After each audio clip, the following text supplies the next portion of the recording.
Christ soit notre espérance pour une année apaisée et prospère. Tournons tous nos regards vers Jésus. C'est lui qui est le guide, c'est lui qui est le protecteur.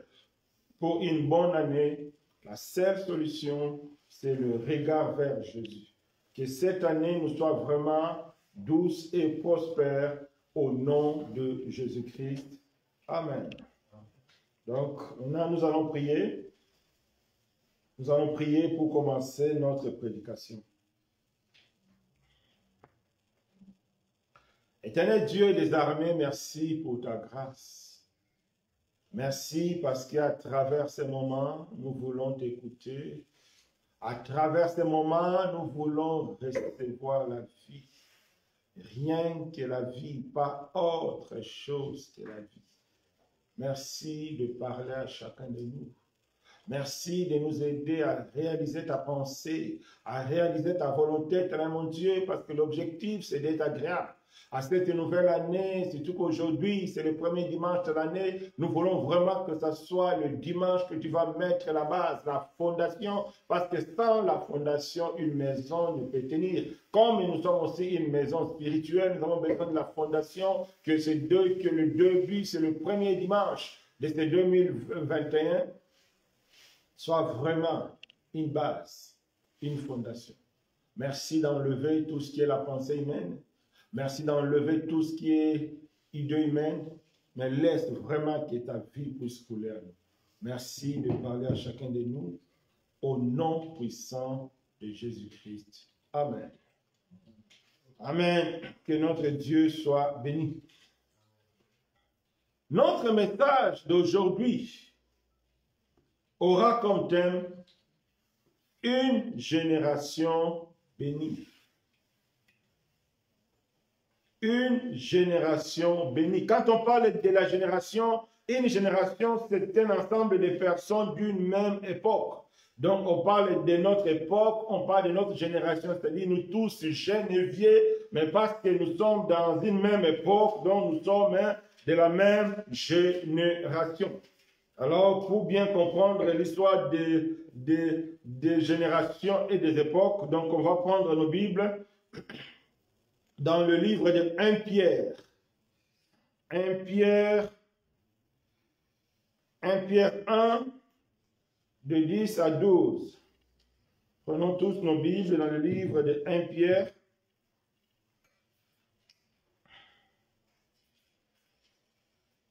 Pierre 1.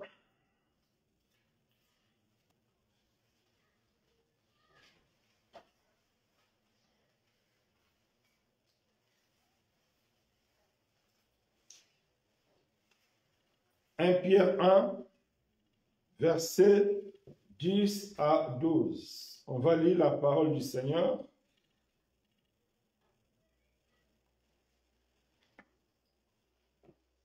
Les prophètes qui ont prophétisé touchant la grâce qui vous était réservée ont fait de ce salut l'objet de leurs recherches et de leurs investigations, voulant sonder l'époque et les circonstances marquées par l'Esprit de Christ qui était en eux et qui attestait d'avance les souffrances de Christ et la gloire dont elles seraient suivies. Amen. Ce passage nous parle d'une manière claire que Dieu, dans sa souveraineté, choisit des personnes ou des générations dans lesquelles il leur parle d'une manière claire et précise pour un objectif bien déterminé. Ici, l'apôtre Pierre est en train d'expliquer aux personnes de sa génération, de l'époque, c'est-à-dire ici, l'apôtre Pierre est en train d'expliquer aux gens de son époque. Apôtre Pierre leur dit, vous voyez les prophètes d'anciens, le Moïse, d'Abraham, tous les autres là, de Salomon, tout ça. Ils avaient prophétisé concernant la grâce et le salut.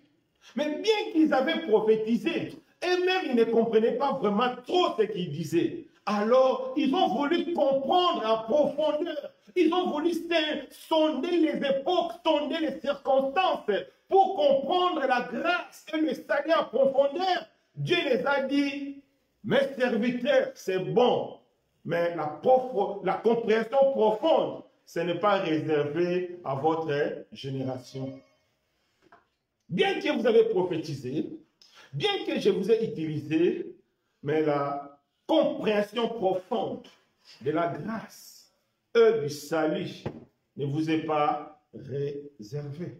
C'est réservé à une autre génération. C'est-à-dire, Pierre parlait de sa génération. Oui. Donc, c'était la génération de Pierre. Notre génération aujourd'hui, qu'on devait comprendre l'histoire des sages. C'est nous. Bien qu'ils ont prophétisé, mais ils n'ont pas compris. C'est nous la génération bénie. Les Moïse, les Abraham, les Salomon, des hommes que Dieu a utilisés d'une manière puissante, mais ils n'ont pas compris la grâce. Ils n'ont pas compris les saluts. Ils n'ont pas compris comment les gens pouvaient avoir cette grâce. Comment les gens pouvaient recevoir cette grâce. C'est à nous aujourd'hui. C'est pourquoi nous sommes une génération bénie. Nous sommes bénis et parce que Dieu nous fait grâce de comprendre la source de la grâce, de comprendre comment un homme peut recevoir la grâce et le salut. C'est par Jésus. Jésus-Christ que nous connaissons aujourd'hui, les gens de l'époque ne connaissaient pas. C'était un mystère. Bien qu'ils ont prophétisé à son nom, bien qu'ils ont prophétisé pour l'œuvre de la croix, mais eux-mêmes, ils ne savaient pas trop de quoi il s'agit. Donc, ce qu'ils ont dit ne les concernait pas vraiment, mais c'était à notre génération. C'est pourquoi le terme est une génération bénie. Nous sommes bénis parce que Dieu aujourd'hui nous explique les mystères cachés. Vous savez, dans la Bible, il y a un mystère caché que les prophètes d'avant, que les serviteurs d'avant ne connaissaient pas. Salomon, malgré son intelligence, malgré sa sagesse, il était dans les capacités de comprendre la source de la grâce. Il était dans les capacités de comprendre comment un homme peut recevoir le salut par la grâce. Mais c'est nous, aujourd'hui, que Dieu a fait grâce. C'est pourquoi Pierre a dit, les prophètes d'avant, ils ont prophétisé, ils ont voulu comprendre, ils ont voulu sonder les choses. Dieu a dit, stop Moïse, stop Abraham, stop Salomon, stop David. N'allez pas loin, vous n'allez pas comprendre. C'est bloqué pour vous, mais c'est pour une autre génération. C'est pour notre génération. C'est aujourd'hui que nous comprenons le mystère que Dieu a caché depuis les temps anciens. C'était Jésus. Mais ils ne comprenaient pas. Même quand Paul nous explique que les enfants d'Israël dans le désert, ils ont vu l'eau qui est sortie dans le rocher. Et ils voyaient le rocher. Mais Paul a dit, ce rocher-là était Christ. Tu vois comment Dieu avait caché.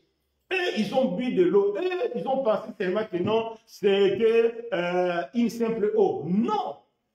Maintenant, nous ici, nous de la génération bénie, nous connaissons que l'eau que les enfants d'Israël avaient bu, c'était l'eau de la vie. C'était la vie que Christ donne. Parce que les rochers qui faisaient sortir l'eau, c'était Christ.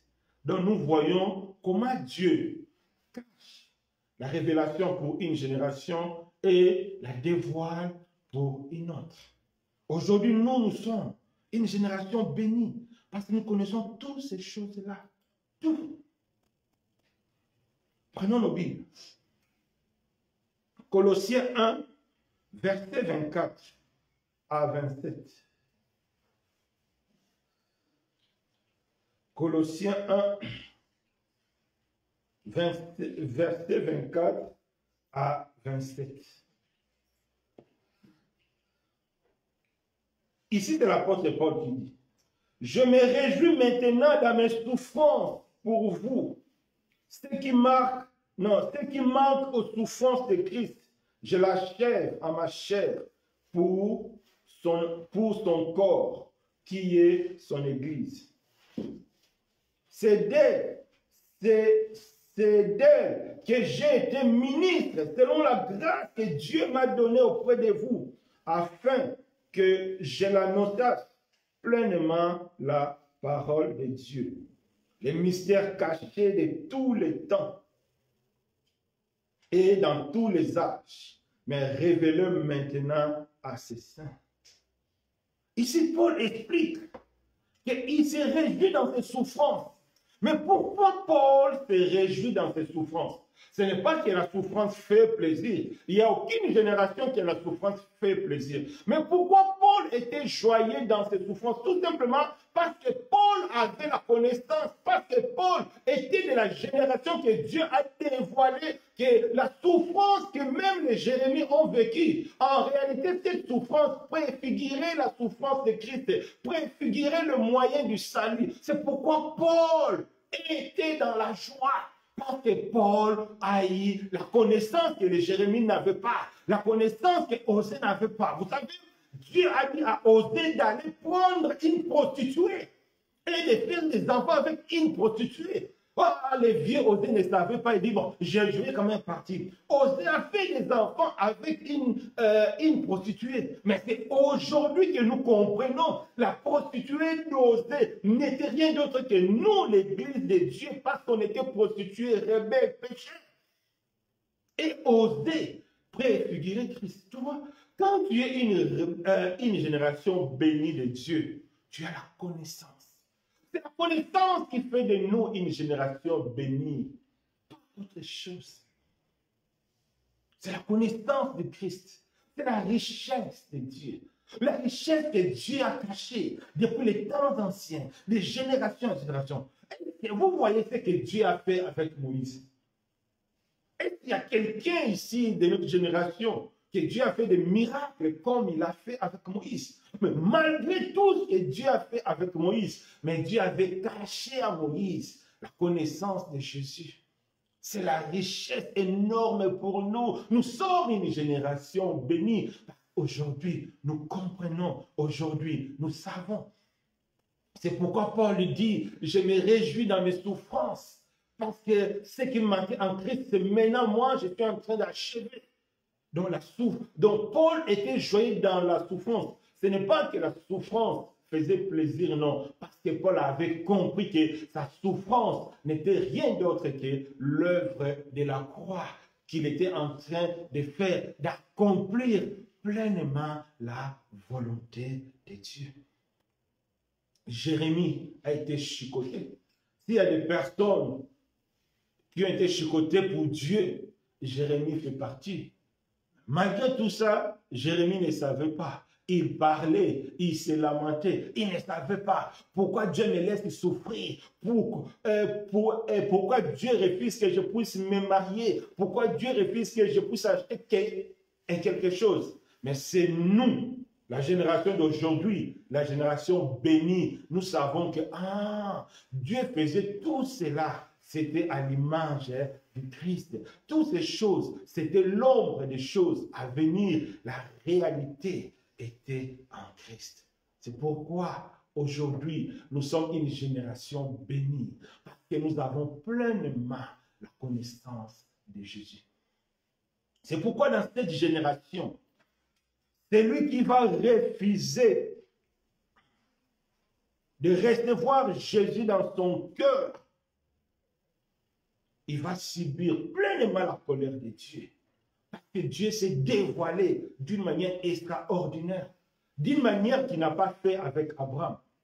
D'une manière qu'il n'a pas fait avec Moïse. D'une manière qu'il n'a pas fait avec David, l'homme selon son cœur. Mais aujourd'hui, Dieu s'est dévoilé à nous, à notre génération. Dieu a pris la chair humaine. Même les anges étaient dépassés. Pierre a dit, même les anges ont voulu plonger les regards, comprendre. Les anges aujourd'hui connaissent l'évangile grâce à nous, grâce à l'église. Ils ne savaient pas. Ils ne savaient pas. Ils ne savaient pas. C'est pourquoi aujourd'hui, nous sommes une génération bénie. Parce nous avons pleinement la capacité, nous avons pleinement le moyen de recevoir la connaissance de Jésus. C'est ça la grande richesse. C'est ça la grande bénédiction. Ce n'est pas le fait de posséder des millions que tu es béni. Je vois beaucoup de personnes, parce que j'ai beaucoup d'argent, c'est que Dieu m'a béni. Non. Il y a des sorciers qui ont beaucoup d'argent. Ce n'est pas ça la bénédiction. Oui, la bénédiction de Dieu peut dans la vie de certaines personnes se transformer aussi en matériel. Mais ce n'est pas ça la bénédiction. La bénédiction, un homme est béni quand il est approuvé de Dieu. Quand il est apprécié de Dieu. C'est ça la bénédiction. Quand Dieu a un regard favorable sur lui, c'est ça la bénédiction. Mais tu peux avoir de matériel, des avions, mais si Dieu n'a pas le regard sur toi, tu es maudit. Même si tu as beaucoup d'argent, tu es maudit. Parce que la bénédiction et la malédiction ne se résument pas en termes de ce qu'on a ou bien en termes de ce qu'on n'a pas. Non. La bénédiction et la malédiction se résument en termes de la connaissance de Jésus. C'est lui qui a Jésus dans sa vie et béni. Qu'il ait 0 dirham ou bien 0 $ dans ses comptes, ou bien qu'il y ait des millions. Mais s'il a Jésus, il est béni. Mais c'est lui qui n'a pas Jésus. Malgré des milliards, malgré tout ce que tu peux avoir, tu es maudit. Parce que la malédiction, c'est le fait de refuser Christ. C'est le fait de manquer Christ dans sa vie. C'est ça, la malédiction. Donc, Jésus était cette connaissance, ces mystères cachés de tous les temps. Et aujourd'hui, nous connaissons. Aujourd'hui même, quand moi je lis, donc je pense aussi pour tout le monde, quand on lit la Bible, quand on voit un prophète en train de souffrir, de crier, on comprend vite que les souffrances là, c'était à l'image de Christ. Quand Jacob a béni, quand Abraham est la source de bénédiction, aujourd'hui nous comprenons toutes ces choses-là que Dieu avait fait. C'était l'ombre des choses à venir, la réalité était en Christ. C'est ça. Donc notre génération, la génération bénie, et nous sommes bénis que par la connaissance de Christ. C'est lui de notre génération qui va refuser de recevoir Jésus dans son cœur, qui va refuser d'accepter Jésus, qui va refuser de naître de nouveau. La colère de Dieu sera sur lui d'une manière terrible. Pourquoi? Parce que dans cette génération, Dieu a éclairé, Dieu nous a éclairés. Dieu nous a donné la connaissance que le Moïse n'avait pas. Dieu nous a donné la connaissance qu'Abraham n'avait pas, que Salomon n'avait pas. Mais aujourd'hui, nous avons la connaissance. C'est en Jésus-Christ que nous sommes sauvés. Par la foi en lui que nous sommes sauvés. C'est très, très important. Donc Jésus nous donne le salut par sa mort et par sa résurrection. Il n'y en a pas d'autre chemin. Il n'y en a pas d'autre chemin qui donne la vie. Vous savez, l'évangile, c'est un message terrible. Dieu a caché même aux anges. La Bible nous dit que les anges sont des serviteurs de Dieu, ils sont auprès de Dieu. Mais Dieu avait caché l'évangile. Dieu avait caché qu'un jour, lui-même, Dieu, il va prendre la chair humaine, il va naître comme un homme. C'était un scandale. Mais Dieu avait caché ça. Pourquoi Dieu avait caché? Parce que Dieu avait réservé cette connaissance à nous, les gens de cette génération. La génération bénie. On a tout aujourd'hui pour plaire à Dieu. On a tout aujourd'hui pour être agréable. Quiconque va refuser Jésus-Christ dans son cœur, il va subir un jugement terrible. Plus que les gens de l'époque. Donc, on verra ça plus tard. C'est pourquoi dans le livre de Jean 14, verset 6, la Bible dit à Jésus que c'est lui qui est le chemin, c'est lui qui est la vérité, c'est lui qui est la vie. Nul ne peut aller au Père que par Jésus. Personne ne peut voir Dieu sans passer par Jésus. Malheureusement, même aujourd'hui, les gens de notre génération, certaines personnes ont du mal à comprendre. C'est vraiment avec tristesse aujourd'hui. On voit encore des personnes qui sont dans la religion, qui pensent qu'ils sont chrétiens par le baptême, qui pensent qu'ils sont chrétiens par la foi de leurs parents, qui pensent qu'ils sont chrétiens parce qu'ils prient, parce qu'ils jeûnent, parce qu'ils sont choristes ou bien parce qu'ils occupent quelques responsabilités dans leurs assemblées. Ils pensent qu'ils sont chrétiens. Non, ils pensent qu'ils sont chrétiens parce qu'ils ont eu quelques rêves. Non, ils pensent qu'ils sont chrétiens parce qu'ils ont prié et Dieu a donné. Ils pensent qu'ils sont chrétiens. Non, non, non, non, non, non. Ce n'est pas ça. Dans cette génération, on ne devient pas chrétien parce qu'on a prié. On ne devient pas chrétien parce qu'on a prêché. On ne devient pas chrétien parce que par la foi des autres ou bien de nos parents. Non. On devient chrétien que par la nouvelle naissance. Et la nouvelle naissance, c'est le fruit de la connaissance de l'œuvre de la croix. Celui qui n'a pas la connaissance de l'œuvre de la croix ne peut pas être sauvé. Ne peut pas être né de nouveau. Parce qu'il n'a pas la connaissance. C'est quelle base tu seras né de nouveau? C'est pourquoi nous sommes une génération bénie. Parce qu'on a cette base. On a la connaissance de Jésus.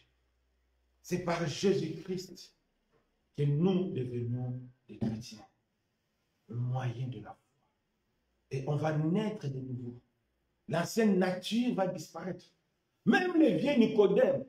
La Bible nous dit, Jésus reconnaît que Nicodème, il était un docteur de la loi. Nicodème enseignait dans la synagogue.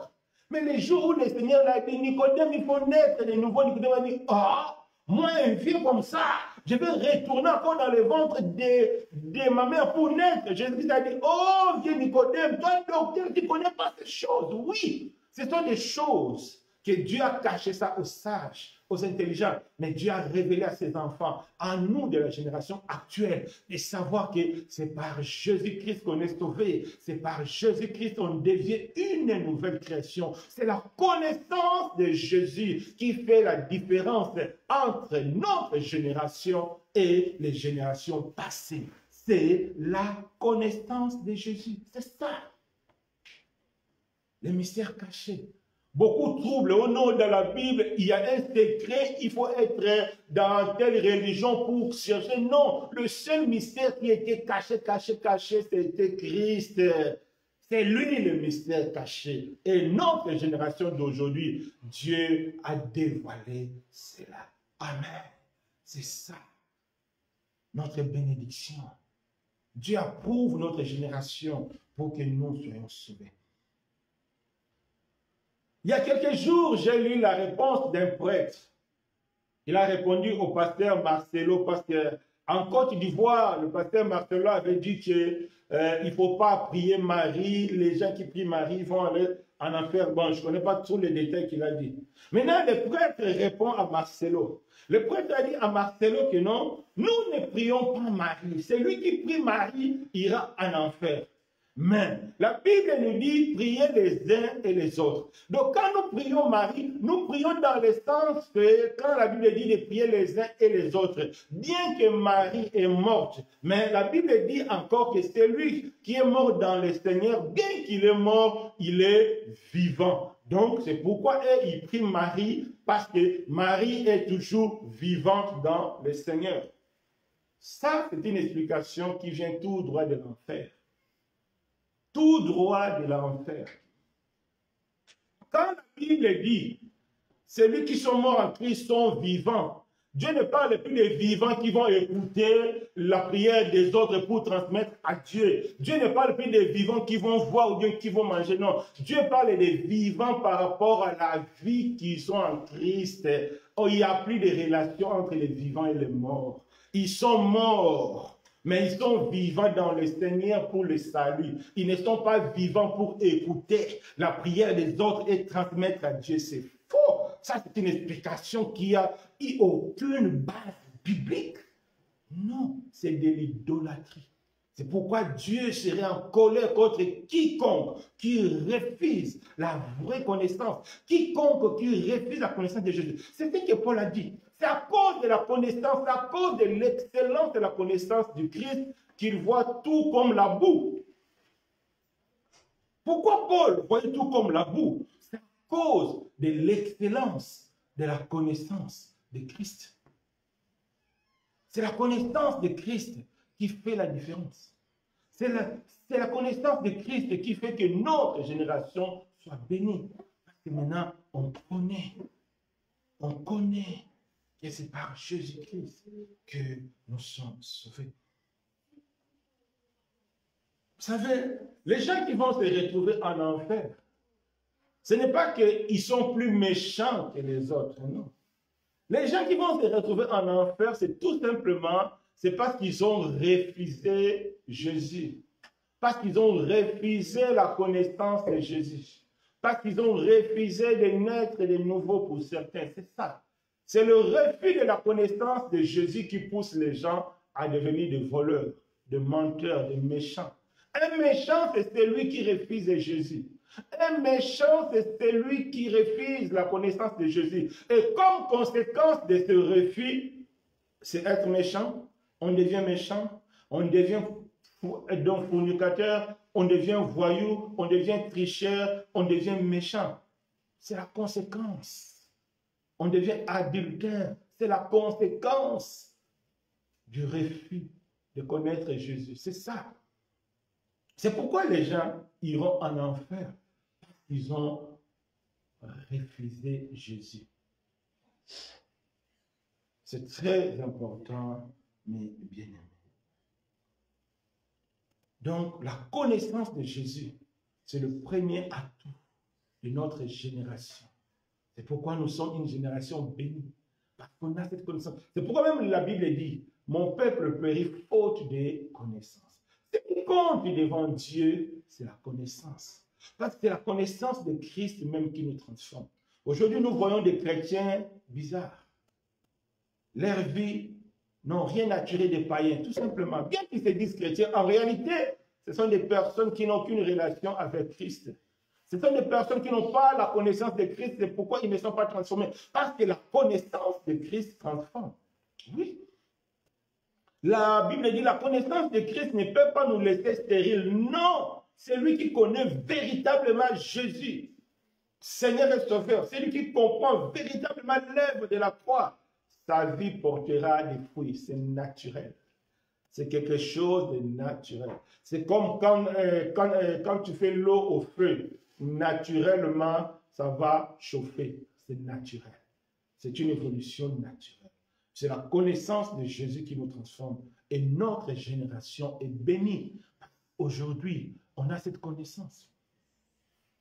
On voit même Jésus a dit aux pharisiens qu'à l'époque, si Moïse vous a permis de répédier des femmes, d'échanger des femmes, pourquoi Moïse vous a permis? Parce que votre cœur, c'est à cause de la dureté de votre cœur. Les gens de l'époque n'avaient pas la capacité de résister. Mais aujourd'hui, Dieu ne permet plus certaines choses parce qu'en Christ, nous avons maintenant la capacité de dire non. Nous avons la capacité de vivre avec une seule femme toute la vie.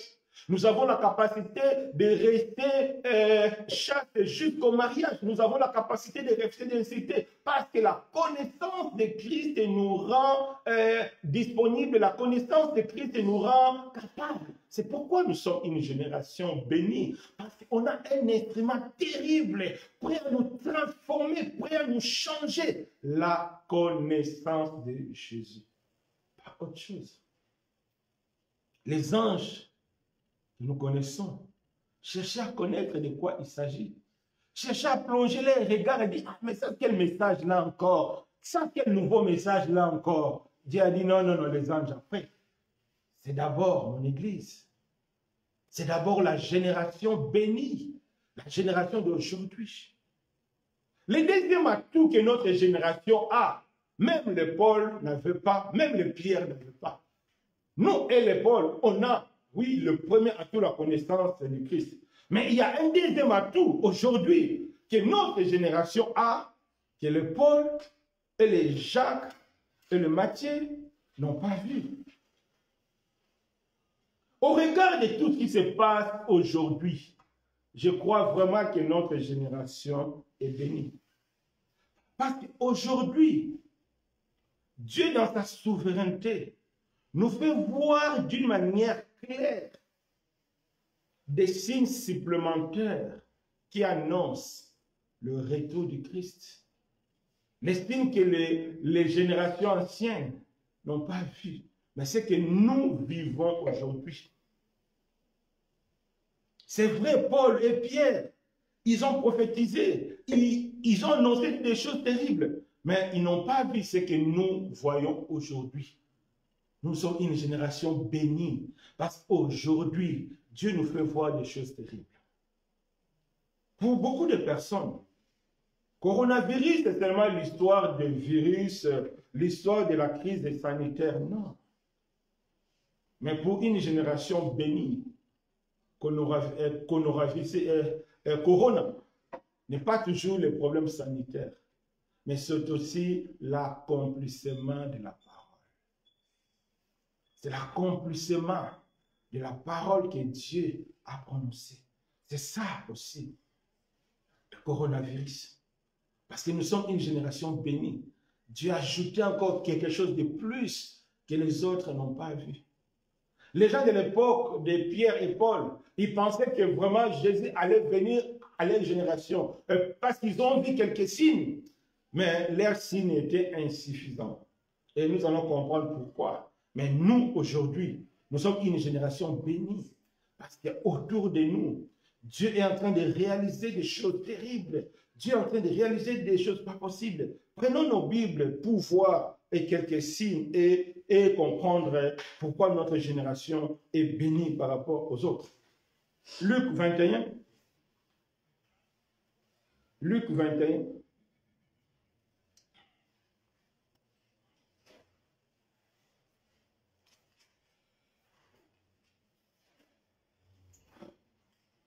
Luc 21, verset 8 à 13.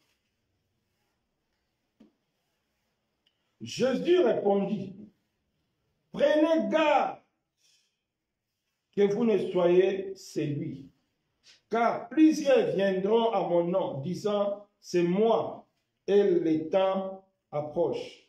Ne les suivez pas.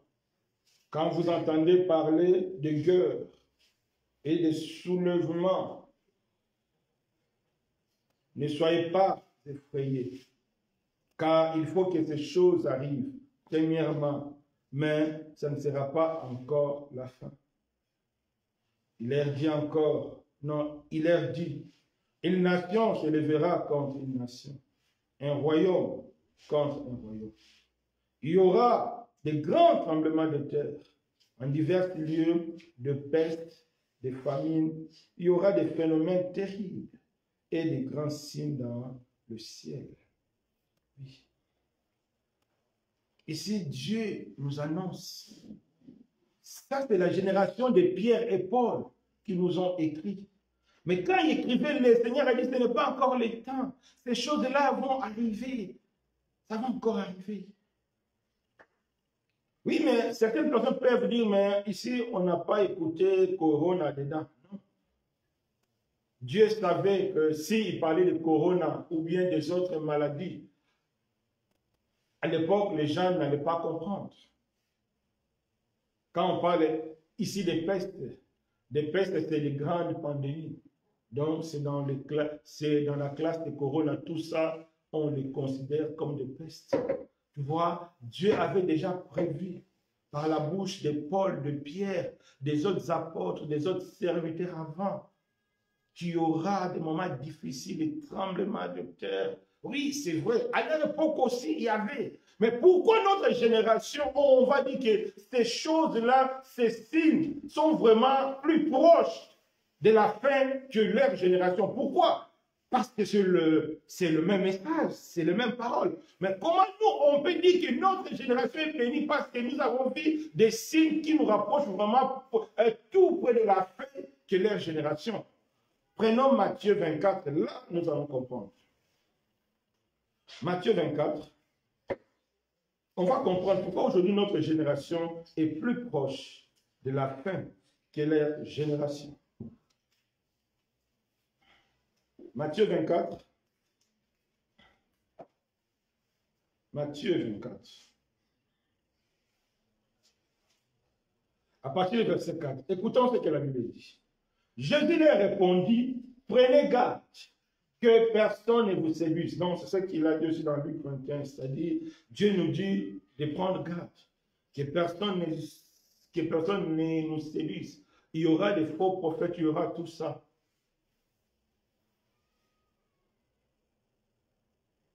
Verset 5, car plusieurs viendront sous mon nom, disant, c'est moi qui suis le Christ, et ils séduiront beaucoup de gens.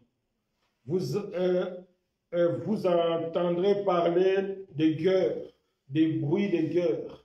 Gardez-vous d'être troublés, car il faut que ces choses arrivent. Mais ça ne sera pas encore la fin. Oui, les autres vont dire que oui, le Seigneur a dit que le corona va arriver, mais ce n'est pas encore la fin. Mais comment notre génération peut dire que non, nous sommes vraiment plus proches que l'autre génération? On continue. Verset 7. Une nation s'élèvera contre une nation et un royaume contre un royaume. Il y aura en divers lieux des famines et des tremblements de terre. Tout cela ne sera que le commencement de douleur. C'est le verset 8 qui fait la différence entre les générations. À l'époque de Pierre, certainement, il y a eu des maladies. À l'époque de Pierre, certainement, il y a eu des tremblements de terre, il y a eu des guerres, parce que les guerres n'ont pas commencé aujourd'hui. Mais comment nous, on peut dire que notre génération, ce que nous vivons, c'est un peu particulier par rapport à ce que les autres ont vécu dans des générations anciennes. La Bible dit, ça sera comme des douleurs. C'est la douleur. Quand la Bible parle de la douleur, la Bible fait allusion à la douleur d'enfantement. La douleur de l'enfantement a une particularité. Les femmes connaissent. Quelle est la particularité de la douleur d'enfantement? Si l'enfant va naître le dimanche, déjà lundi, la femme aura de douleurs, mais ça ne sera pas des douleurs intenses. Au fur et à mesure, la femme va s'approcher au jour de l'accouchement, les douleurs ne feront que ça croître. C'est l'accroissement des douleurs, c'est l'accroissement des événements qui fait la différence des générations. C'est l'accroissement. C'est vrai, à l'époque, il y a eu une grippe terrible, grippe espagnole. Ça fait plus de morts que le coronavirus. J'ai lu ça parce que, donc j'ai voulu faire quelques recherches pour vraiment être rassuré. Mais j'ai vu qu'il y a des pays, je crois Kenya ou l'autre pays, donc la grippe a tué presque 4% de la population, je crois, dans une semaine. Donc on peut dire que c'est trop meurtrier par rapport au coronavirus. Mais pourquoi coronavirus est si terrible? Parce que la grippe espagnole, bien que ça fait beaucoup de morts, c'était limité. J'ai fait des recherches, on m'a dit que dans ces recherches-là, c'est tout le pays de l'Afrique subsaharienne et ils étaient un peu épargnés. Mais aujourd'hui, nous voyons Corona, c'est presque partout dans le monde. Il n'y a pas de pays. On voit partout, les gens se préservent de Corona. C'est partout. C'est-à-dire l'ampleur de Corona est presque partout. Bien que les autres grippes ont fait beaucoup de dégâts, le choléra ont fait beaucoup de dégâts, mais l'ampleur de Corona est différente. Parce que Corona, c'est partout. Presque partout dans le monde. C'est partout. Même les pays comme la Corée du Nord, là où il n'y a presque pas de visiteurs, on ne sait même pas comment le Corona s'est arrivé dans de tels pays. Partout. Souvent, quand moi je suis les informations du Congo, un jour on a écouté, c'est-à-dire dans une région Bandundu, au fond là-bas, on a trouvé quelqu'un de Corona. Qu'est-ce qu'il est parti faire là-bas? Tu vois, l'ampleur du Corona dépasse en termes de quoi? De l'accroissement. Or, dans la douleur de l'affrontement, plus il y a l'accroissement de la douleur, plus on s'achemine vers la fin. C'est ça qui fait la particularité de notre génération et la génération de Pierre. Bien que la génération de Pierre a prophétisé, ils ont eu des guerres, ils ont eu quelques maladies, mais aujourd'hui, on voit l'ampleur, ce n'est plus là la même chose. Parce que l'ampleur augmente, c'est que nous sommes proches de la fin. On ne peut pas mettre des dates. On ne peut pas mettre d'estimation. Mais la Bible nous dit, quand vous voyez ces choses-là, prenez garde. Notre génération, c'est une génération avertie. C'est l'ampleur, l'accroissement. Donc Dieu nous avertit aujourd'hui. Nous devons prendre conscience. Nous devons laisser le mal. Nous devons nous convertir. Parce que bientôt, le Seigneur viendra. Les signes d'avant et de maintenant, ce n'est plus la même chose. Ça n'a plus la même ampleur. L'ampleur d'aujourd'hui dépasse. C'est ça le phénomène de douleur de l'affrontement. Ça commence peu à peu. Ça a commencé, non? Mais peu à peu. Si l'enfant sera né le dimanche, donc la douleur du lundi et de vendredi et de jeudi, ce n'est pas la même chose. De jeudi et de vendredi, ce ne sera pas la même chose. De vendredi et de samedi, ça va mieux. De dimanche, ça y est. L'enfant est sorti. C'est ça. L'intelligence, la sagesse que Dieu nous a donnée dans cette génération pour comprendre. Comme on voit déjà ça, que la douleur ne fait qu'augmenter, nous devons prendre garde. C'est pourquoi nous sommes une génération bénie. Parce que Dieu nous avertit d'une manière claire. Et à travers les Écritures, nous voyons cela. Dieu confirme. C'est ça l'amour de Dieu. Dieu se dévoile d'une manière claire. Il ne se cache plus comme avant, comme à l'époque de Moïse, comme à l'époque d'Abraham, comme à l'époque de Salomon. Mais aujourd'hui, Dieu se dévoile. Il s'est dévoilé à l'époque de Paul, des gens de Matthieu, que c'est par Jésus. Mais à notre époque, il se dévoile encore plus par des signes qui deviennent de plus en plus pressants. C'est pourquoi nous sommes une génération bénie. Donc, à travers ces signes que nous voyons aujourd'hui, Dieu nous avertit. Dieu nous appelle à prendre conscience. Dieu nous appelle à laisser le mal, à se convertir. C'est ça. Les gens de cette génération qui vont refuser de se convertir, ils auront des conséquences terribles. Nous allons voir ça plus tard. À travers cette génération, à travers tout ce qui est autour de nous, Dieu nous avertit à mettre de l'ordre dans notre vie. Ma sœur, mon frère, Dieu t'appelle à mettre de l'ordre dans ta vie. Sonde ton cœur. Examine ta manière de vivre. La nuit est avancée. On s'approche à une vitesse extraordinaire vers la fin. Mets de l'ordre dans ta vie.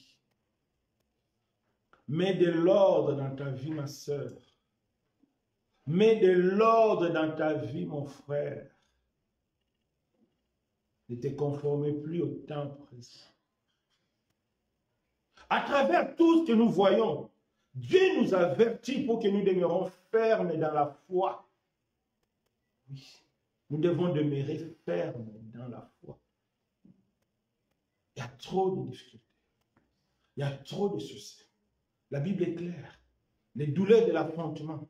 Et naturellement, c'est ce que nous voyons. Quand la douleur devient de plus en plus pressante, c'est que l'enfant va arriver.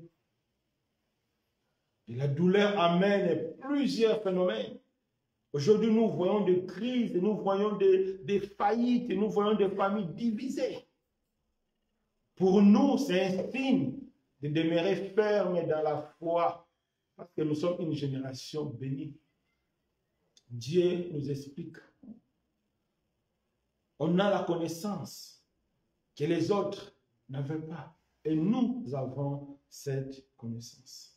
À travers tout ce que nous voyons, Dieu nous avertit de prendre, de donner encore plus de crédibilité aux Écritures. Si avant tu ne considérais pas ce qui est écrit, en fonction de ce que nous vivons aujourd'hui, donnons encore plus de crédibilité à la Bible. Rien que la Bible. Dieu ne se dévoile que dans la Bible.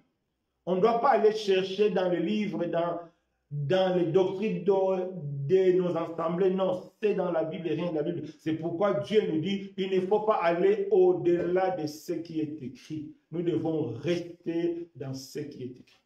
Même si la personne crache du feu, s'il dit des choses contraires à ce qui est écrit, nous ne devons pas l'écouter. Nous devons rester dans ce qui est écrit.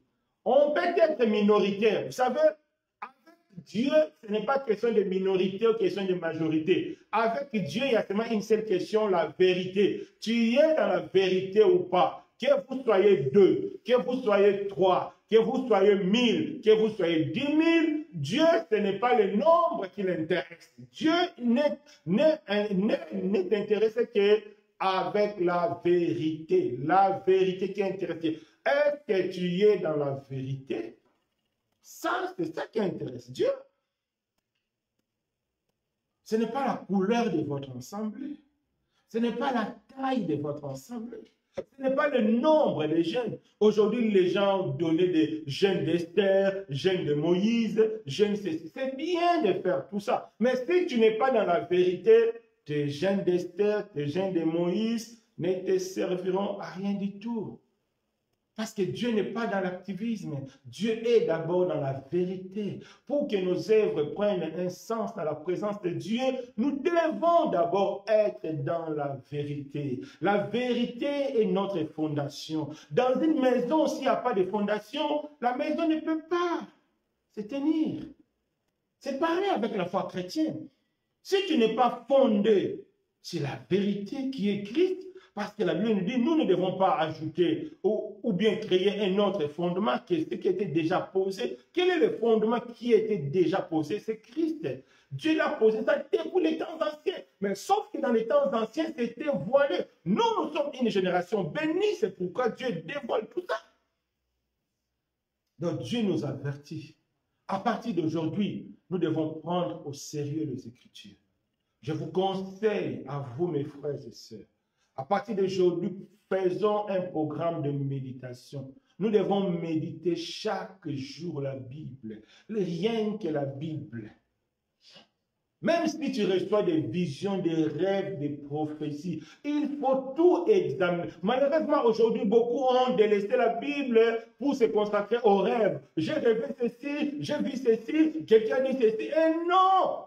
Dieu, la Bible nous dit, nous ne devons pas mépriser des prophéties et des rêves, tout ça. Mais nous devons les examiner à la lumière de la Bible. Rien que la Bible. Parce que Dieu se dévoile dans la Bible. Rien que dans la Bible. Il n'y a aucune bouche qui est supérieure à l'autre. Non. Seule la Bible. Rien que la Bible. Nous sommes une génération bénie. Parce qu'aujourd'hui, celui qui n'a pas de Bible, c'est seulement il ne veut pas avoir la Bible. Ah oui. Si aujourd'hui quelqu'un n'a pas de Bible, c'est que lui-même, il ne veut pas. Si quelqu'un ne veut pas lire la Bible, c'est que lui-même, il ne veut pas. Moi, je vois quand je regarde WhatsApp, je vois les gens qui mettent des statuts à 1h du matin, 2h du matin, 4h, 5h, 6h, c'est-à-dire les gens ne dorment plus pour mettre des statuts. Donc, si tu ne dors pas pour mettre des statuts, les gens remplissent Facebook de photos. Donc, on a vraiment le temps. Donc, celui qui ne lit pas la Bible, Dieu serait très en colère contre notre génération. Parce que Dieu a donné. Dieu donne. Aujourd'hui, avec le même portable que tu fais le WhatsApp, tu peux télécharger des versions et des versions de Bible. Nous sommes une génération qui n'aura pas d'excuses devant Dieu. Qu'est-ce que tu veux dire à Dieu? Que je n'avais pas le temps. Dieu va te faire sortir la liste de tes statistiques que tu as fait à 1h du matin, 2h du matin, 3h du matin. Que tu n'as pas le temps. Dieu va te faire sortir ta page Facebook. Comment tu l'as visité à minuit, à 20h jusqu'à presque toute la journée. Donc nous sommes une génération bénie. Parce que Dieu nous a tout donné aujourd'hui pour être sauvés. C'est ça la bénédiction de Dieu pour être sauvé. C'est ça. C'est ça la bénédiction de Dieu. Donc c'est très important. Donc Jésus est venu pour nous donner la vie éternelle. Et on voit cette vie, c'est à travers la Bible que nous connaissons Jésus. Si aujourd'hui nous parlons de Jésus, c'est à travers la Bible. Ce n'est pas à cause de nos rêves, c'est à travers la Bible. Hier, j'étais quelque part. La seule question, elle m'a dit que donc, hier, c'était samedi. Donc, elle avait rêvé du vendredi au samedi que j'étais en train de prêcher. Et elle était là et je parlais du mariage et des dots. Et dans son rêve, elle n'était pas d'accord avec moi. Maintenant, moi, je lui ai répondu, bon, ça, c'est son rêve. Si tu n'es pas d'accord avec moi, va regarder dans la Bible. Elle-même, dans le rêve, donc, elle s'est dit, non, je ne suis pas d'accord avec toi, mais mon prédicateur a raison.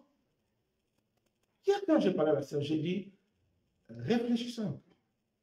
Moi, je t'ai dit d'aller chercher dans la Bible. Mais toi-même, tu te donnes raison à cause de ton prédicateur.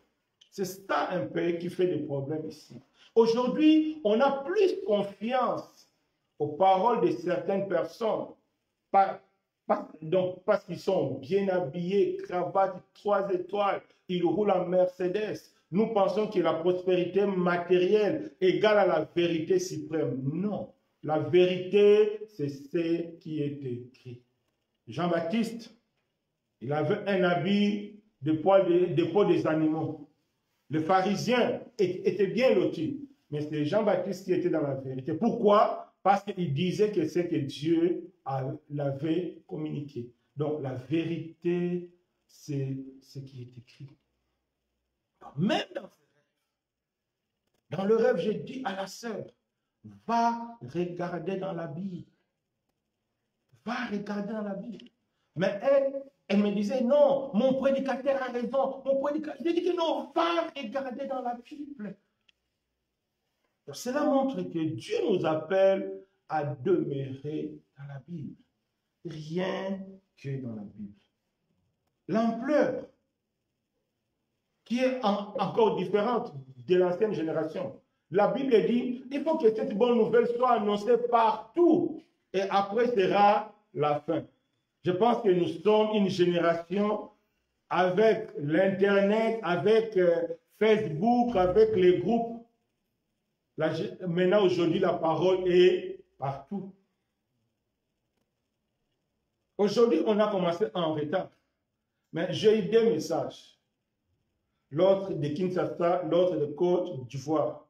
Ils ont dit que non, il n'y a pas les liens, nous sommes en retard. Tu vois, on est ici au Maroc, mais les gens de Kinshasa nous suivent, Côte d'Ivoire nous suivent, des fois la France, des fois les autres pays. Donc, avec la nouvelle technologie, Dieu s'est saisi aussi de la nouvelle technologie pour répandre son évangile. Aujourd'hui, celui qui ne veut pas écouter l'évangile, c'est que lui-même ne veut pas. C'est que lui-même il ne veut pas. Donc nous sommes vraiment une génération bénie parce que Dieu dispose de tout pour que nous soyons sauvés. Dieu dispose de tout pour que nous soyons enlevés. Aujourd'hui, la connaissance de Jésus est accessible à tout le monde. À tout le monde. À tout le monde. Moi-même, je ne savais pas l'histoire des groupes sur Internet. Le frère Blaise m'a montré. Maintenant, je passe au moins presque 1 heure de temps ou 30 minutes à mettre des messages dans des groupes. Ça prend du temps, mais je me donne quand même la peine de mettre des messages dans des groupes. J'ai presque 100 groupes. Je mets des messages dans chaque groupe parce que la parole doit être annoncée partout. Parce que nous sommes une génération bénie. Personne n'aura raison devant Dieu. Il va dire que non, tu sais, moi j'étais dans un coin, je ne peux plus l'évangile. Non. Les gens qui sont déconnectés de la technologie, la Bible dit, même la nature va vous enseigner. S'il n'y a pas la nature, la Bible dit, la conscience va t'enseigner. Donc personne n'aura raison devant Dieu. Dit que je n'ai pas eu le temps d'écouter la parole de Dieu, non. Nous sommes une génération bénie parce que Dieu nous donne tout. L'ampleur encore, prenons nos Bibles. 2 Timothée 3,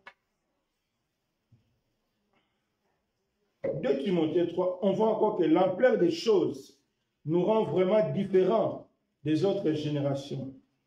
2 Timothée 3.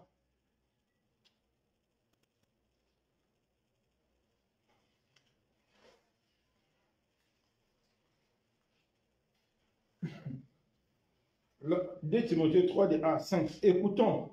Sache que dans les derniers jours, il y aura des temps difficiles, car les hommes seront égoïstes, amis de l'argent, fanfarons, hautains, blasphémateurs, rebelles à leurs parents, ingrats, irréligieux, insensibles, déloyaux, calomniateurs, intempérants, cruels, ennemis des gens de bien, très emportés, enflés d'orgueil, aimant le plaisir plus que Dieu, ayant l'apparence de la piété, mais reniant ce qui fait la force. Éloigne-toi de ces hommes. C'est vrai. Quand Paul disait à Timothée, certainement il y avait quelques égoïstes, certainement il y avait quelques personnes qui aimaient Dieu. Mais regardons aujourd'hui l'ampleur du monde. Si dans nos pays, il y a des guerres presque en Afrique, presque partout, dans certains pays, il y a la guerre, c'est à cause de la cupidité. Les gens qui aiment de l'argent. Les gens prêts à sacrifier des millions de personnes pour son intérêt. Des millions de personnes. Comment on sacrifie?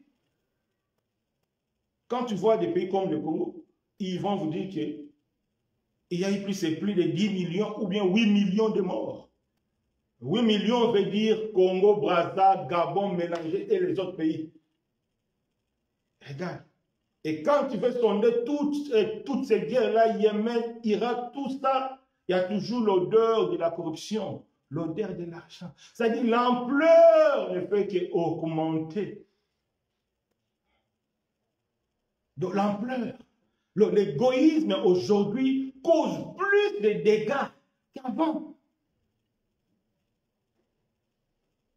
Quand tu es égoïste, tu donnes à des personnes des armes, des mitraillettes, ça va faire plus de dégâts que les deux égoïstes de la part de Paul. Parce qu'ils n'avaient pas la même capacité de nuire à la masse. C'est ça qui fait la différence de notre génération avec les autres générations. C'est pourquoi notre génération est encore plus proche de la fin. C'est pourquoi Dieu nous avertit. Parce que l'ampleur est terrible. L'égoïsme, fanfaron. Les gens qui aiment plus les plaisirs que Dieu. Regardez, bonne année, ils ont même interdit à cause de Corona. Mais il y a eu des points où les gens ont fêté. Les gens ont même mis de côté l'histoire de Corona là. Les gens aiment aujourd'hui plus les plaisirs que Dieu. L'abomination dans les lieux saints. Allons sur Internet. Quelle est l'abomination aujourd'hui? On ne voit pas dans nos assemblées, d'une manière générale. On voit des assemblées où les gens se déshabillent. On voit où des pasteurs maintenant font des choses terribles. On prend un pasteur, on regarde dans son portable des vidéos de sœurs nues, même des sœurs mariées des années et des années. Souvent, l'ampleur, aujourd'hui, c'est l'ampleur de l'abomination de plus pareil. C'est l'ampleur qui fait que notre génération soit une génération différente que les autres. Parce que l'ampleur, c'est-à-dire les douleurs de l'affrontement ne fait que s'accroître. C'est-à-dire la femme s'approche pour affronter. Le Seigneur est vraiment proche. Jésus revient bientôt. Répentons-nous. Nous sommes une génération bénie parce que Dieu nous avertit. Oui, Dieu nous avertit. Et des fois, nous ne prenons pas garde. Attention. Si je prends seulement mon cas, des fois, je passe des temps pour envoyer des messages. Et je vois d'autres personnes, à force de recevoir des messages, ils me bloquent pas. Ils me bloquent. Mais ils ne savent pas. C'est quoi ce message-là? Ils ne savent pas. Est-ce que les gens pensent que c'est par plaisir?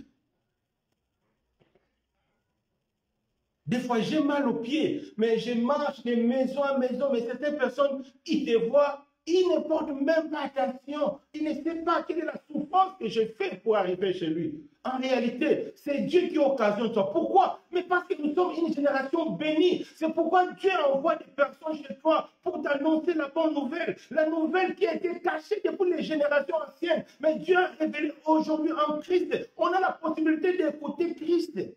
Mais nous refusons. Quelle sera la colère de Dieu face à cette génération? Parce que tu es béni. Et si tu refuses la bénédiction, c'est terrible. C'est vraiment terrible. C'est comme un prof. Il donne une leçon. Il dit que non, demain, il y aura un examen. Je vais poser sur cette matière. Mais les jours de cette matière, tu t'absentes volontairement. Est-ce que le jour de l'examen, le prof aura pitié de toi? Non, il te donnera un vrai zéro, peut-être un triple zéro. Parce que tu l'as méprisé. Et cette génération, parce que nous sommes bénis, si nous refusons d'écouter Dieu, si nous refusons de lire la parole de Dieu, si nous refusons de méditer la parole de Dieu, Dieu verra ça comme un mépris terrible. Parce que Dieu nous a bénis. Parce que Dieu a investi. Oui, Dieu a investi à travers les uns et les autres. Vous savez aujourd'hui pourquoi on a eu un retard de rediffusion? Parce que notre abonnement pour le direct était fini. Il a fallu un frère encore pour essayer de charger l'abonnement, tout ça, tout ça. Il y a des gens qui investissent de leur argent. Mais en réalité, c'est Dieu qui investit à travers ces personnes. Il y a le temps, tout ça. On s'est investi. Pourquoi? C'est pour que vous connaissiez Christ. C'est ça, le mystère caché. Si Dieu a accepté de devenir homme, même les anges ne savaient pas. Mais si Dieu a caché cela même à David, il dit l'homme selon mon cœur, mais Dieu l'a caché quand même. Si Dieu a caché ça à Abraham, il dit Abraham, mon ami, mais Dieu a caché ça. Mais si Dieu a caché ça à Moïse, il dit que dans le monde, parmi ses serviteurs, il n'y a personne que je parle avec lui face à face comme un homme parle avec un autre homme. Mais Dieu a caché ce mystère-là à Moïse. Mais si Dieu aujourd'hui dévoile ce mystère à toi, qu'en Christ tu seras sauvé, en Christ tu seras transformé, en Christ tu auras la vie éternelle, en Christ tu seras éternellement avec Dieu. Et si tu méprises cela, quelle sera la colère de Dieu? Aimons le plaisir plus que Dieu. Dans nos assemblées, la Bible dit vers les temps de la fin, l'iniquité va s'accroître. Pourquoi l'iniquité va s'accroître? C'est pour la sélection. Prenons le corps du Christ. C'est aujourd'hui, il y a beaucoup de jeunes. Combien de jeunes vivent en concubinage là où il y a la fornication? Combien de chrétiens vivent dans une vie qui ne glorifie pas Dieu? C'est l'accomplissement de la parole. Aimons le plaisir plus que Dieu. Pourquoi on fait cela? Parce qu'on aime le plaisir plus que Dieu. Mais si Dieu t'avertit, c'est que tu es béni. Dieu t'avertit pour que tu quittes. Tu quittes. Aujourd'hui, tout plan de l'ampleur. Il y a des années, Quand tu entendais parler de l'homosexualité, tu ne savais même pas de quoi il s'agit. Aujourd'hui, ça prend de l'ampleur. Être contre cela, c'est toi-même que les gens ne vont plus te trouver normal. Ça prend de l'ampleur. C'est ça la différence de notre génération avec les autres générations, c'est l'ampleur des choses. Or, comme la Bible dit, ça sera comme la douleur. Ah, comme si la douleur augmente, c'est que on s'achemine vers l'affrontement. En tout cas, que Dieu nous fasse grâce. Bien-aimés, nous sommes une génération bénie à cause de la connaissance de Christ. Ne négligeons pas la connaissance de Christ. Ne négligeons pas ce que Dieu a fait pour nous. Les difficultés ne veulent pas dire que Dieu nous a abandonnés. Non. Les difficultés ne veulent pas dire que nous ne sommes pas de vrais chrétiens. Non. La Bible dit, vers la fin, les choses vont toujours aller de mal en pire. C'est pourquoi aujourd'hui, il y a des difficultés même dans le milieu des chrétiens. Les difficultés, c'est aussi une manière de sélectionner. Dieu est en train de sélectionner des vrais chrétiens, des chrétiens fidèles qui vont tenir ferme. Mais il y a seulement un seul secret pour tenir ferme, c'est la connaissance de Christ. C'est la connaissance de Christ qui nous rend capables. Il y a seulement un seul secret qui nous rend fermes, c'est connaître l'œuvre de la croix. Parce que c'est Christ qui nous donne la force. Que Dieu nous fasse grâce. Étant une génération bénie, nous avons aussi un devoir. Notre devoir, c'est quoi? C'est d'être la lumière du monde. C'est important. Si Dieu nous a bénis, parce que Dieu veut que nous soyons l'exemple pour les autres. Aujourd'hui, combien de chrétiens sont modèles? Combien? Allez sur Internet, qu'est-ce qu'on ne trouve pas comme scandale? Qu'est-ce qu'on ne trouve pas comme scandale? Et pourtant, nous sommes une génération bénie, qui a la connaissance plus que les autres. On voit des choses que Paul n'a même pas vues. On connaît des choses que Moïse ne connaît même pas. David ne connaît même pas. Et même, ils ont fait des recherches. Ils ont dit, oh, mais comment Dieu nous parle de grâce et de salut comme ça, nous, on ne comprend pas. Il a dit que non, ce n'est pas pour vous. Mais c'est pour nous aujourd'hui, la grâce. C'est la grâce qui nous rend capables. Ce n'est pas par nous-mêmes. Jésus-Christ est mort pour nous. La grâce est là pour nous rendre capables de quitter le monde. La grâce est là pour nous rendre capables d'être différents. La grâce est là pour nous rendre capables de devenir la lumière du monde. Mais pourquoi on est toujours les ténèbres et pourtant il y a la lumière, il y a Jésus qui est là? C'est parce que nous refusons la connaissance de Christ. C'est ça qui nous rend ténèbres. C'est notre devoir d'être la lumière du monde. Étant une génération bénie, nous avons une responsabilité. La responsabilité, c'est de transmettre la connaissance aux autres. C'est ça, la vie chrétienne. Comme le Seigneur a dit, enseignez-le ce que je vous ai enseigné. Vous savez, la richesse du christianisme, ce n'est pas l'argent, non. Aujourd'hui, on s'investit dans des bâtiments, on s'investit dans des instruments, ce n'est pas mal. Mais ce n'est pas ça la priorité. La richesse du christianisme, c'est la qualité des disciples, la qualité des chrétiens, c'est ça la richesse. La richesse d'une assemblée, c'est la qualité des fidèles. C'est la qualité des fidèles qui fait la richesse. C'est la qualité spirituelle qui compte devant Dieu. Aujourd'hui, combien de chrétiens qui ont une bonne qualité devant Dieu? Aujourd'hui, tout le monde se cache derrière Corona. Ah, c'est Corona, je ne viens pas. Ah, c'est Corona. Maintenant, tout, non, Satan est entré derrière pour encore endormir beaucoup de personnes. Ah, vous êtes une génération bénie. Vous allez rendre des comptes. Dieu s'investit beaucoup pour nous. Aujourd'hui, Dieu investit beaucoup pour nous.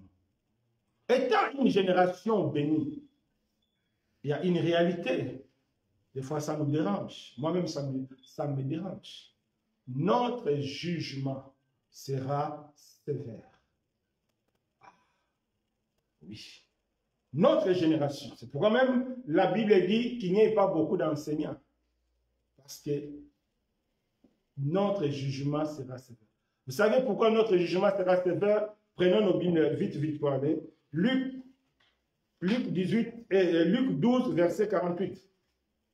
Pourquoi le jugement de cette génération, pour toi et pour moi, ça sera sévère? Des fois, ça me dérange, mais c'est ça, nous devons tout faire pour que la grâce de Dieu nous protège.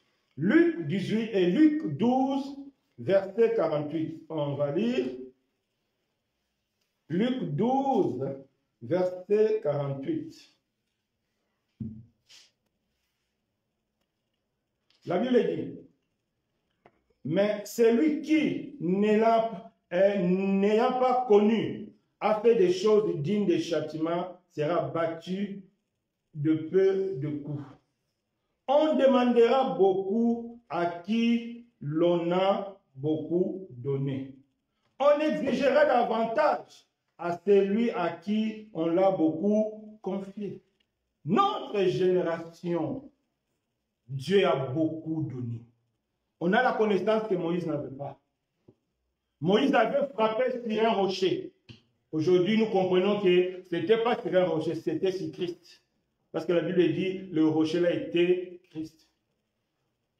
David prophétisait, le Seigneur a dit à mon Seigneur, il pensait qu'il parlait de lui. Non, aujourd'hui, nous comprenons qu'il parlait de Jésus.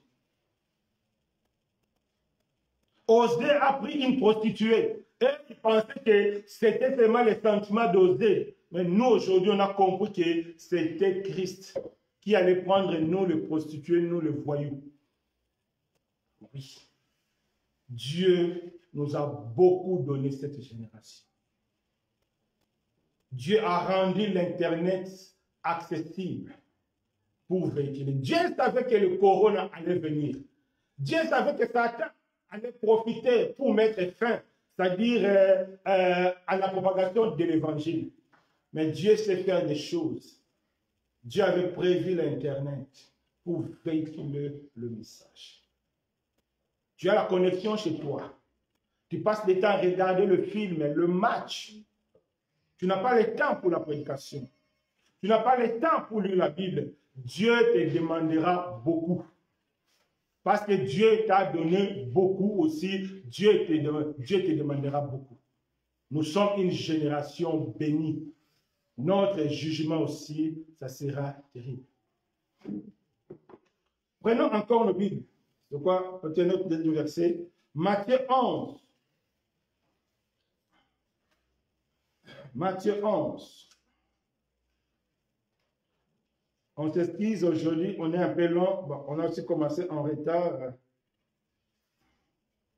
Matthieu 11, verset 24. Écoutons ce que la parole de Dieu nous dit.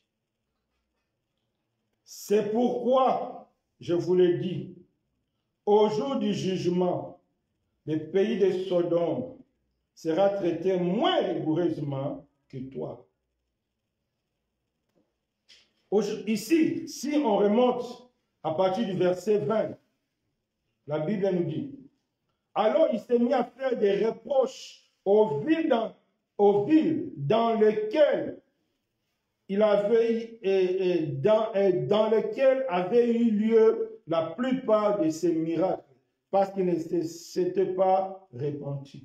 Donc, Jésus a dit, les villes qui ont vu le miracle de Jésus, les villes qui ont écouté la parole de Jésus, ils seront sévèrement traités lors du jugement de Dieu. Par rapport à Sodome, par rapport à Gomorrhe. Pourquoi? Bien que Sodome et Gomorrhe, c'est l'abomination que nous connaissons, mais eux, ils avaient peu de connaissances. Mais toi et moi, Nous sommes une génération bénie. Nous avons beaucoup de connaissances. Il y a trop de connaissances. Allez sur Internet. On va écouter des prédicateurs, des personnes qu'on n'imaginait pas l'écouter. On l'écoute aujourd'hui à travers Internet. Dieu nous a beaucoup donné, nous, notre génération, pour connaître Jésus. Mais bien aimés, faisons très attention. Quelqu'un va me dire que oui, si c'est comme ça, je ne vais plus utiliser l'Internet pour que Dieu ne me demande pas beaucoup. Non, tu es dans cette génération que Dieu a fait grâce. C'est ta responsabilité d'en profiter. Si tu ne profites pas aussi, Dieu va te punir parce que tu as refusé d'en profiter. Donc, que Dieu nous fasse grâce. Une génération bénie à cause de la connaissance de Christ, à cause de la connaissance profonde que les autres générations n'avaient pas. Aujourd'hui, c'est le premier dimanche de l'année. Dieu nous a avertis que nous sommes une génération bénie. Mais nous avons un devoir d'être lumière. Nous avons la responsabilité de transmettre la connaissance aux autres. Nous avons la responsabilité de parler aux autres du Seigneur. Nous avons la responsabilité d'avertir nos familles. Nous sommes une génération bénie. Notre jugement aussi sera sévère parce que Dieu nous a beaucoup donné. Plus que Moïse, plus qu'Abraham, plus que David, plus que Salomon, plus que le Paul et les Pierre. Parce que ce que nous vivons aujourd'hui, eux, ils n'ont pas vécu. Seule la connaissance de Christ qui nous aidera à bien faire notre devoir, à bien assumer nos responsabilités et à sauter les jugements de Dieu. Regarde une bonne nouvelle. Y a-t-il quelqu'un qui veut sauter les jugements de Dieu? Viens en Jésus. Cherche Jésus de tout ton cœur. Tu ne seras plus jugé, mais tu seras sauvé. Parce que la connaissance de Jésus va te transformer. 2021. Notre espérance, c'est Jésus. Notre force, c'est Jésus. Nous sommes avertis. Tout ce que Dieu a mis à côté de nous, c'est pour nous permettre de connaître Christ. Mais si on commet l'erreur de l'utiliser pour notre plaisir, la colère de Dieu s'abattra sur nous. Génération bénie à cause de Jésus-Christ. Prions. Éternel Dieu des armées, merci pour ta grâce. Merci pour tes bienfaits. À travers ce message, tu nous as montré ton amour. Nous sommes vraiment bénis parce que tu as mis devant nous une pleine connaissance de Jésus que les autres générations n'avaient pas. Je t'en supplie, mon Dieu. Je t'en supplie, mon roi. Je t'en supplie, le puissant de Jacob, de nous aider à profiter de cette connaissance, de nous aider vraiment à devenir des modèles, de nous aider à assumer nos responsabilités, de nous aider aussi à sauter ton jugement. Seule façon de sauter ton jugement, c'est de nous réfugier en Christ. Merci, Seigneur, de nous aider. Je recommande ton peuple pour cette nouvelle année 2021. Notre espérance, c'est toi, Jésus. Merci, notre Dieu. Merci, notre roi. Merci, le puissant de Jacob. Sois béni, Seigneur. Au nom de Jésus-Christ. Amen. Donc, merci beaucoup, mes bien-aimés. On se verra mardi à 21 h pour notre étude biblique. Comme j'ai dit, Dieu s'est investi. Il y a quelqu'un qui va prendre son temps de prier, de préparer. Il y a quelqu'un qui va prendre son argent pour payer la connexion pour que les directs s'effacent. C'est ça l'investissement de Dieu. C'est pourquoi Dieu dit que nous sommes bénis. Et toi, au lieu de faire l'étude biblique, tu vas regarder le match, tu vas dormir, tu vas chatter, tu vas passer ton temps à envoyer des statuts. Le jugement de Dieu sera sévère. Mais Dieu ne veut pas que tu sois jugé. C'est pourquoi il t'appelle à venir en Christ. Que Dieu nous bénisse. Bonne année 2021. Amen.